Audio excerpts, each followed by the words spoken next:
በዚህ ዘመን አብዛኞቹ ልጆች በምቾት ነው የሚያድጉት ወላጆችም ደግሞ ልጆቻቸው ምንም ነገር እንዳይጎልባቸው ልጆቻቸው የሚጠይቋቸውን ነገር ሁሉ ለማሟላት አቅማቸው በፈቀደ መጠን ጥረት ያደርጋሉ ሆኖም ግን ጥናት እንደሚያመለክተው በጋሃድም ደግሞ እንደምናየው የልጆች የስነ ልቦና ጤንነት ከምን ጊዜውም በላይ የተቃወሰ የመጣበት ጊዜ ነው እነዚህ ነገሮች ግንኙነት ይኖራቸው ይሆን የዛሬው ጉዳያችን ነው ሰላም ጤና ይስጥልኝ ይህ የቤተሰብ ጉዳይ ነው ኤፍሬም ገብረማርያም ነኝ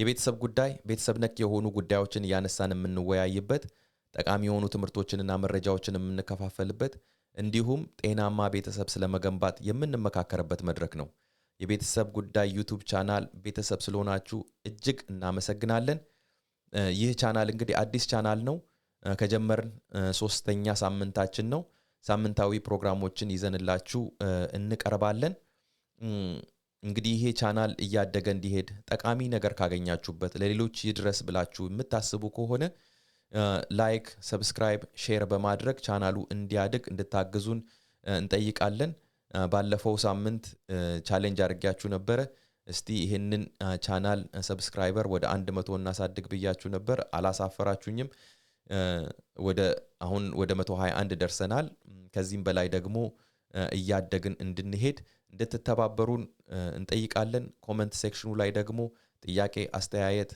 ምክር ካላችሁ እንድትለግሱን እንጠይቃለን ይሄ እንግዲህ የሁላችንም ቻናል ነው አብረን እናሳድገው ወደ ዛሬው ጉዳያችን ስናልፍ እንግዲህ በዚህ ዘመን የሚያድጉ ልጆች በአብዛኛው በምቾት የሚያድጉ ልጆች ናቸው ብዙ ችግርን አይተው የሚያድጉ ልጆች አይደሉም ከሌሎች ከዚህ በፊት ከነበሩ ጄነሬሽን ስንመለከት ማለት ነው የቴክኖሎጂው ማደግ ብዙ ችግሮችን የቀረፈበት ጊዜና ብዙ ምቾቶችን ያመጣልን ዘመን ላይ ነው የምንኖረው ከዛው ጎን ለጎን ደግሞ አንድ የሚስተዋል ነገር አለ በልጆች መሃል የስነ ልቦና ጤንነት መቃወስ ደግሞ እያደገ የመጣበት ዘመን ላይ ነው ያለነውና እነዚህ ሁለት ነገሮች እንዴት አብሮ ሊሄዱ ይችላሉ ብዙ ምቾት በበዛ ቁጥር ችግር በቀነሰ ቁጥር እንዴት ነው የስነ ልቦና ደግሞ ቀውስ እየጨመረ ሊመጣ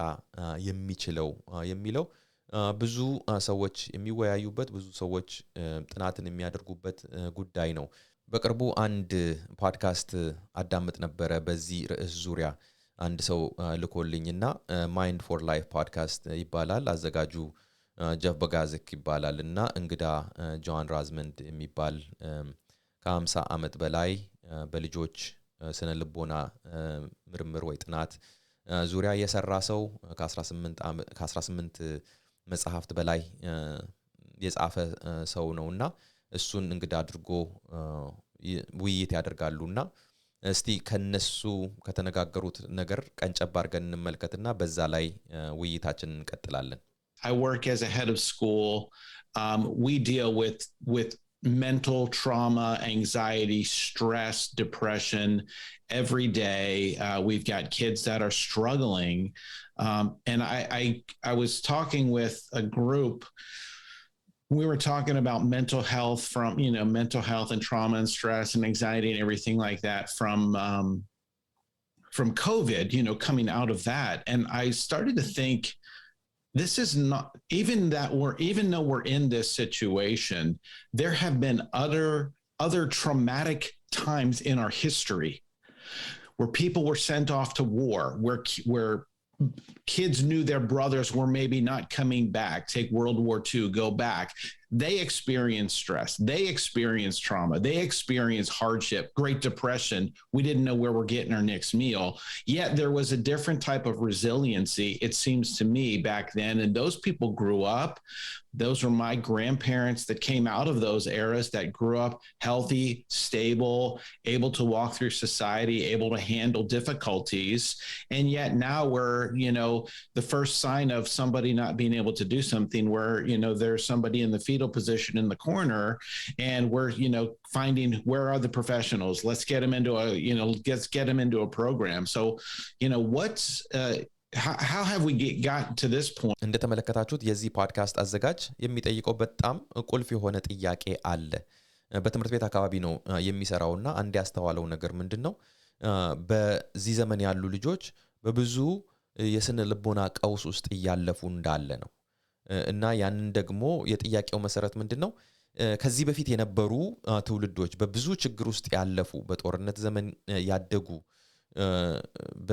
በብዙ ችግር ውስጥ ያደጉ ልጆች የማያሳዩትን አይነት የስነ ልቦና ቀውስ በዚህ ዘመን እንግዲህ በምቾት ውስጥ የሚያድጉ ልጆች ለምን ይሄንን ያሳያሉ? ለምን እንደዚህ አይነት ነገር በህይወታቸው ይከሰታል የሚል ጥያቄ ነው። One of the things that mental health professionals told parents they needed to do was talk to their children about their feelings. Talk to them about their feelings, help them clarify their feelings, help them learn how to functionally express their feelings. And all of this sounds wonderful. I mean, it's an idea that's easy to market. It's very palatable. It's sort of it's intuitive, and yet the more we have talked to children about their feelings, the more emotionally chaotic they have become. And one of the things that I tell parents all the time is the more you talk to a child about his feelings, the more feelings he's going to have. And feelings are very constructive things at some level. But to communicate to a child that every feeling he has is valid, meaningful, significant, needs to be talked about, needs to be explored, et cetera, that at some point crosses a line where the child becomes so feeling oriented and so feeling obsessed, probably is a better way of putting it, that they can no longer control their feelings. Their feelings are, to use a word you used earlier, their feelings become a whirlwind, and that's going on inside of them that they can't sort out, they can't make sense of. And I believe that this is why so many children today are having so many emotional problems that were virtually rare to virtually non-existent, Jeff, when I was a kid. For example, I asked people my age, do you remember anyone in your high school during the years that you were there, presumably 4 years, do you remember anyone who committed suicide? And the answer is no. I've never come across a person my age or thereabouts who remembers a high school classmate committing suicide. Do you remember any girls starving themselves to the point of hospitalization? No, John. No, there was nobody starving themselves. We ate what was put in front of us.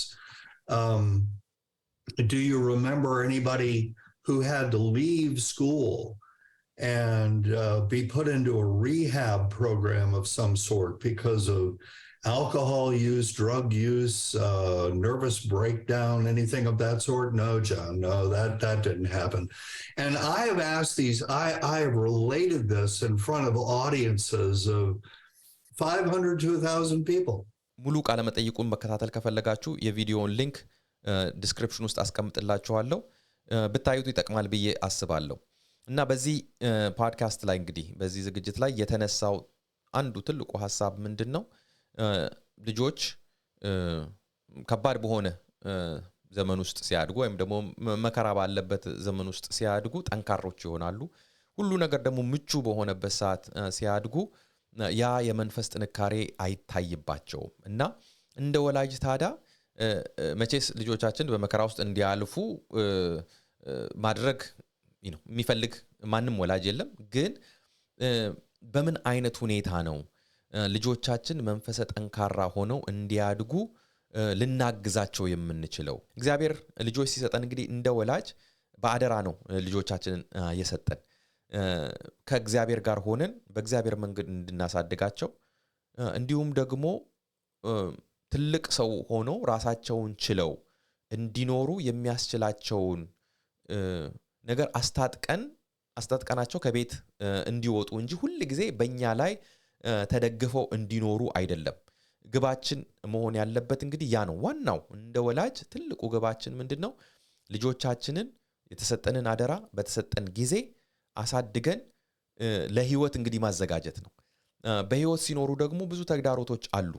እነዛን ተግዳሮቶች ደግሞ የሚወጡበት ጠንካራ መንፈሰ ጠንካራ ስሜተ ጠንካራ የሆኑ ልጆች አድርገን ማሳደግ ነው። አንዳንድ ጊዜ እንደ ወላጅ በቃ ምንም ነገር ሳይቆረቆራቸው እንዲያድጉ ሊመስለን ይችላል ኃላፊነታችን። ግን ያ አይደለም የኛ ኃላፊነታችን እነዚህ ልጆች አድገው ራሳቸውን ሲችሉ ራሳቸውን የቻሉ ተግዳሮት በህይወት የሚያጋጥማቸውን ተግዳሮት በጥንካሬ ሊወጡ የሚችሉ አድርገን ማሳደግ ነው።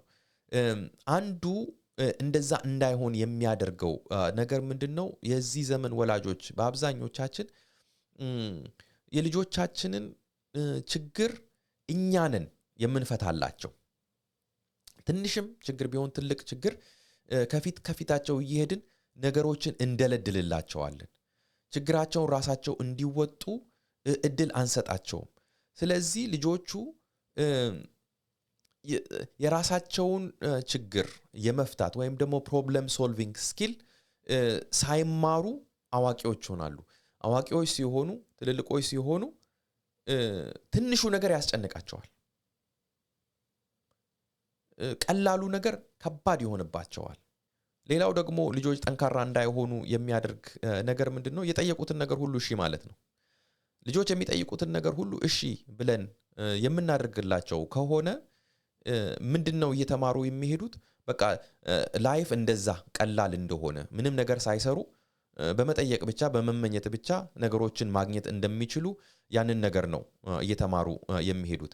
ምናልባት እኛ ከጓደኞቻቸው አንሰው እንዳይታዩ ወይም ደግሞ ጓደኞቻቸው የለበሱትን አይነት ልብስ እንዲለብሱ ጓደኞቻቸው ያንዳቸውን አይነት ስልክ እንዲይዙ ዋጋ ከፍለን በቃ ከሰው በታች ሆኖ እንዳይሰማቸው ብለን ዋጋ ከፍለን እናደርጋለን።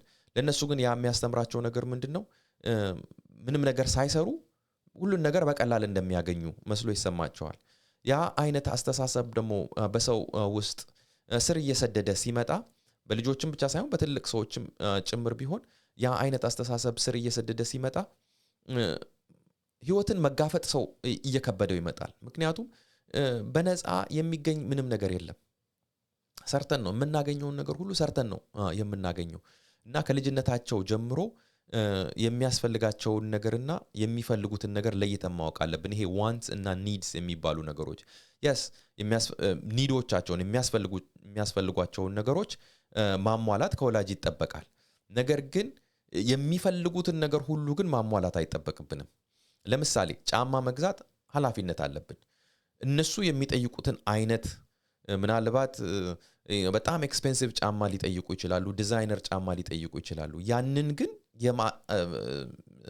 ፕሮቫይድ የማድረግ ኃላፊነት የለብንም እንደ ወላጅ እና ኒድ እና ዋንት የሚለውን ነገር ለይተን ማወቅ መቻል አለብን።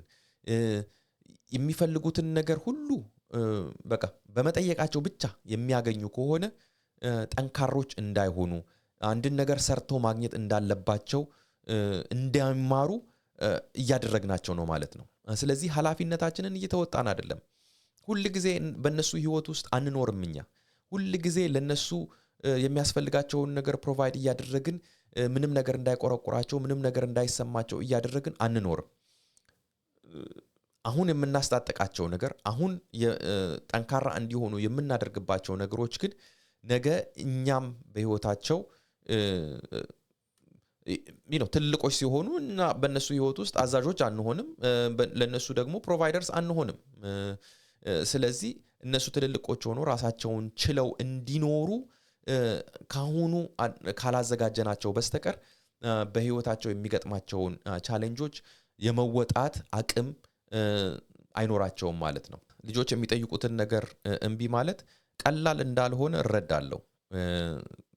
they're persistent በመጠየቅ ልባችሁን ውልቅ ነው የሚያደርጉት እና በቃ ስልችት ሲላችሁ በቃ እሺ ብላችሁ የምታደርጉት ነገር ሊኖር ይችላል ማለት ነው። እኔ ከራሴ ኤክስፒሪየንስ አሁን ልጆቼ ሃይ ስኩል እስከሚገቡ ድረስ ስልክ አልሰጠዋቸውም።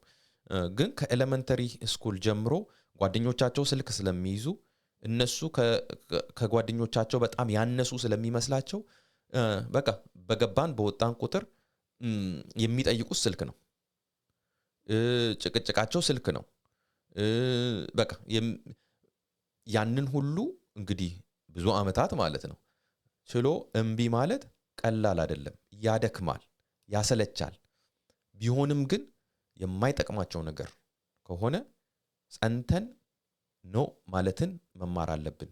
እንደ ወላጅ ያንን ማድረግ መቻል አለብን። እኛም ራሳችን ጠንከር ብለን እንደዛ ስናደርግ እነሱም ያንን ነገር ኤሌመንተሪ ስኩል ሆኖ ሚድል ስኩል ሆኖ ስልክ ባለመያዛቸው ዘላቂ የሆነ ጉዳት የተጎዱት ነገር የለም።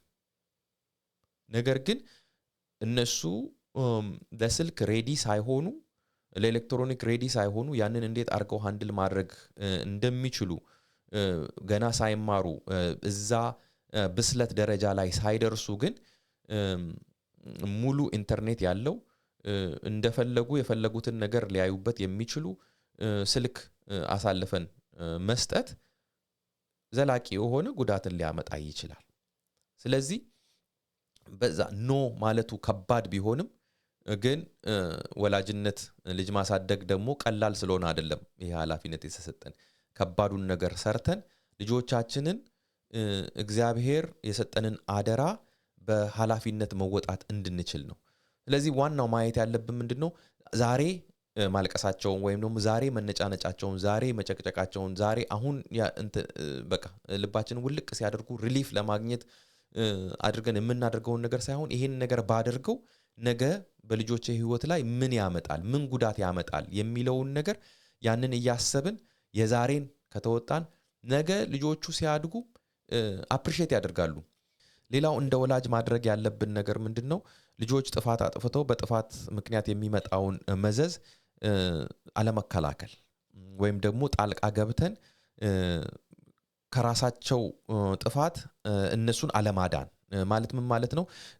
በጥፋታቸው ምክንያት ከሚመጣባቸው መዘዝ ራሳቸውን አለማዳን፣ ኮንሲኩዌንሱን በጥፋት ምክንያት የሚመጣውን ኮንሲኩዌንስ እንዲጋፈጡት ስናደርግ ጠንካራ እንዲሆኑ እያደረግናቸው እንመጣለን። አንደኛ። ሁለተኛ ከጥፋታቸው እንዲማሩ እንረዳቸዋለን። ሁሉ ጊዜ ጥፋት አጥፍተው በቃ በጥፋታቸው ምክንያት የሚመጣባቸውን ችግር እኛ ምንቀርፍላቸው ከሆነ እኛ ጣልቃ ገብተን የምናስተካክልላቸው ከሆነ በዛ ምክንያት በጥፋታቸው ምክንያት ምንም አይነት አሉታዊ የሆነ ነገር በህይወታቸው የማይከሰት ከሆነ አንደኛ ከጥፋታቸው አይማሩም። ሁለተኛ ነገር ደግሞ እስከመቼ ድረስ ነው ወላጅ ያንን እያደረገ መኖር የሚችለው? ልጁ ራሱን ችሎ ከቤት እስከሚወጣ ድረስ ማለት ነው አይደለ? ከዛ በኋላስ ጥፋት ሲያጠፋ ማን ነው ሄዶ የሚጋፈጥለት? ስራ ቦታ ጥፋት ሲያጠፋ ማን ነው የሚጋፈጥለት? ከጥፋቱ እንዴት ነው መማር የሚችለው? ስለዚህ ወላጆች ልጆች ጥፋት ሲያጠፉ በጥፋታቸው ምክንያት የሚመጣው መዘዝ አለማከላከል ትልቁ ቁልፍ ጉዳይ ነው። ሌላው ልጆችን ጠንካራ የሚያደርገው ስራ ነው። በቤት ውስጥ ኮንትሪቢዩት ማድረግ መቻል አለባቸው። በቤት ውስጥ በስራው መሳተፍ መቻል አለባቸው። ለቤተሰቡ የሚያስፈልገውን ነገር ከወላጆች ብቻ አይደለም የሚጠበቀው። አንዳንድ ጊዜ በቃ ለልጆቻችን ሁሉን ነገር እናደርግላቸዋለን። ልብሳቸውን የምናጥበው እኛ ነን። በቃ አዝረክርከው ወዲያ ጥለው የሄዱትን ነገር የምናነሳው እኛ ነን። ምግብ በልተው እዛው ጠረጴዛ ላይ ነው ጥለው የሚሄዱት። እንደዚህ አይነት ነገር እየለመዱ ሲመጡ እነዚህ ልጆች ሰልፍ ሴንተርድ እየሆኑ ነው የሚመጡት። ሰልፍ ሴንተርድ መሆን ደግሞ በቃ ራሳቸው ማዕከል አድርገው የሚንቀሳቀሱ ሰዎች እየሆኑ በመጡ ቁጥር ለወደፊቱ ኑሮአቸው በጣም ከባድ ነው የሚሆንባቸው። ምክንያቱም ከራሳቸው ውጪ ለሌላው ሰው ማሰብን አይማሩም። ሌላው ሰው ሁሉ ለነሱ እንዲያስብና ሌላው ሰው ሁሉ ለነሱ እንዲሰራ እንጂ እነሱ እኔ ምን ላድርግ ለቤተሰቡ እኔም ኃላፊነት አለብኝ ብሎ ኃላፊነት እየተሰማቸው እንዳያድጉ ይሆናሉ። ይሄን በተመለከተ ምናልባት ለወደፊቱ ሰፋ ያለ ዝግጅት እናዘጋጃለን። ግን በቤት ውስጥ ልጆች ስራ መስራት መልመድ አለባቸው ከልጅነታቸው ጀምሮ። ገና ከልጅነታቸው ጀምሮ ቤት ውስጥ ማገዝ መቻል አለባቸው። ብዙ ጊዜ አይ ቲንክ እኛ አበሾች በዛ ደከም እንላለን። ልጆቻችንን በቃ እነሱ ትምህርት ላይ ፎከስ እንዲያደርጉ ቤት ውስጥ ያለውን ምንም አይነት ስራ እንዳይሰሩ ቤት ውስጥ ስራ ከሰሩ ከትምህርታቸው የሚጎሉ ይመስለናል። ወይም ደግሞ በቃ እኛ ማድረግ ስለቻልን ነገሮችን ሁሉ ከፊታቸው እየሄድን እናደርግላቸዋለን። ያ አይጠቅማቸውም። እና ስራ መስራት ሰውን ጠንካራ ያደርጋል። ከልጅነታቸው ጀምሮ ደግሞ ስራን እየሰሩ ማደግ በቤት ውስጥ ኮንትሪቢዩት እያደረጉ አትሊስት ራሳቸውን ቴክ ኬር ማድረግ የበሉበትን ማንሳት አልጋቸውን ማንጠፍ አንዳንድ ጊዜ የራሳቸውን ኃላፊነት ሳይወጡ የሚፈልጉን ነገር ደግሞ ይደረግላቸዋል። ቤቱን ገልብጦት ልብሱ ከላይ እስከ ታች መሬት ላይ ተዘርቶ እያሸው ከዛ በኋላ ጓደኛዬ ጋር ሄጄ ልጫወት ብሎ ሲል ይፈቀድለትና ሄዶ እዛ ደግሞ አምሽቶ ይመጣል። ከዛ በኋላ ሲመጣ ይደክመዋል፣ ስራውንም አይሰራም፣ ይተኛል። ወላጅ ወስዶ የሱን ላውንደሪ ያደርጋል፣ ልብሱን አጣጥፎ ያስገባለታል። ልጁ የበላበትን ነገር አያነሳም፣ እዛው ጠረጴዛ ላይ ነው ጥሎት የሚሄደው። ከፍሪጅ ውስጥ እንኳን አውጥቶ አሙቆ ለመብላት ቁጭ ብሎ ወላጁን ይጠብቃል ማለት ነው። እነዚህ ነገሮች ልጆች በቀላሉ ማድረግ የሚችሉት ነገር ነው። ራሳቸው እንዲያደርጉ ራሳቸው እንዲሳተፉ በቤት ውስጥ ባለው ስራ እንዲሳተፉ ማድረግ ልጆችን አይጎዳም፣ ልጆችን ይጠቅማቸዋል፣ ጠንካራ እንዲሆኑ ያደርጋቸዋል። የእግዚአብሔር ቃል ሲናገር ዕብራውያን 12 ቁጥር 11 ላይ ቅጣት ሁሉ በወቅቱ የሚያሳዝን እንጂ ደስ የሚያሰኝ አይመስልም ይላል። በኋላ ግን ለለመዱት ሰዎች የጽድቅና የሰላም ፍሬ ያስገኝላቸዋል። ቅጣት ወይም ደግሞ ስራም ቢሆን በዚሁ መልኩ ማየት እንችላለን። በህይወታችን የሚያጋጥመንን የጥፋታችንን ኮንሲኩዌንስ መጋፈጥ ለጊዜው ያሳዝናል፣ ለጊዜው ደስ አያሰኝም። ነገር ግን የእግዚአብሔር ቃል እንደሚያስተምረን ለወደፊት ግን የሰላም ፍሬ ያስገኛል ይላል። ስለዚህ ልጆች ጠንካራ ሆኖ እንዲያድጉ ሁሉን ነገር ምንም ችግር እንዳይገጥማቸው ከፊታቸው እየሄድን እየደለደልን የጥፋታቸውን ውጤት እንዳይደርስባቸው እየተከላከልን የሚጠይቁትን ነገር ሁሉ እሺ እያልን ቤት ውስጥ ስራ ሳይሰሩ በቃ ሰልፍ ሴንተርድ እንዲሆኑ አድርገን እያሳደግን ካሳደግናቸው በኋላ ሰላምና በኋላ የሚኖራቸውን ሰላም በኋላ የሚኖራቸውን ነገር ከነሱ እየወሰድንባቸው ነው። የጠቀምናቸው ይመስለናል። ለጊዜው ያለውን ነገር ለጊዜው ደስታ ያመጣንላቸው ለጊዜው ምቾት የሰጠናቸው ሊመስለን ይችላል። ይሄ ነገር ግን ለወደፊቱ ለዘላቂነቱ ግን ሰላማቸውን የሚወስድ ደስታቸውን የሚነጥቃቸው ነገር ነው የሚሆነው በህይወታቸው ማለት ነው። ስራን እየተማሩ ቢያድጉ እምቢ መባልን እየለመዱ ቢያድጉ ሁሉን ነገር የጠየቁትን ነገር ማግኘት እንደማይችሉ እያወቁ ወይም ደግሞ ማግኘት ያለባቸውን ነገር ሰርተው ማግኘትን እየተማሩ ሲመጡ በኋላ በህይወታቸው ደስተኞችና በሰላም የተሞሉ ልጆች ይሆናሉ። ለምን? ጠንካሮች ስለሚሆኑ የሚፈልጉትን ነገር ሄደው ሰርተው ስለሚያገኙ ባገኙት ነገር ደግሞ ይደሰታሉ። መስራትን ደግሞ እንደ ዱብዳ ወይም ደግሞ እንደ ከባድ እንደ መከራ አይመለከቱትም ማለት ነው። ስራን እንደ መከራ እንዲመለከቱት የምናደርጋቸው ሳይሰሩ እንዲያድጉ አንድን ነገር እምቢ መባልን እንደ መከራ እንዲያዩ የምናደርጋቸው ገና በልጅነታቸው በሕፃንነታቸው የሆነ ነገር ስንወስድባቸው እሪ ሲሉ በቃ ከምታለቅስ ብለን ስንመልስላቸው ሲያድጉ በቃ አንድን ነገር እምቢ መባል መከራ ዱብዳ ትልቅ ከባድ ነገር እንደደረሰባቸው አድርገው ስለሚያዩ ወደዚህ ቅድም ወደ ተነጋገርንባቸው የስነ ልቦና ቀውሶች ውስጥ ይገባሉ እና ያንን ደግሞ ሲመጣ ሰላማቸው ይወሰዳል። ያ ነገር ወደዛ አይነት ነገር ውስጥ ደግሞ ሲገቡ በቃ ዘላቂ በሆነ መንገድ ጥንካሬያቸው ከነሱ እየተወሰደ ይመጣል ማለት ነው። ስለዚህ ልጆች ከልጅነታቸው ጀምሮ እግዚአብሔር አደራ ሰጥቶናል። ያንን አደራ ደግሞ የምንወጣው ልጆች መንፈሰ ጠንካሮች ሆነው እንዲያድጉ የሚያስፈልጋቸውን ነገር ሁሉ በማሟላት ነው። ስላዳመጣችሁኝ በጣም አመሰግናለሁ። እንግዲህ ቪዲዮውን ላይክ እና ሰብስክራይብ ማድረግ አትርሱ። ጠቃሚ ነገር ካገኛችሁበት ለሌሎች ይጠቅማል ብላችሁ ካሰባችሁ በሶሻል ሚዲያችሁ ለዘመድ ጓደኞቻችሁ ሼር እንድታደርጉ እንጠይቃለን። በሚቀጥለው ሳምንት እስከምንገናኝ መልካም ሳምንት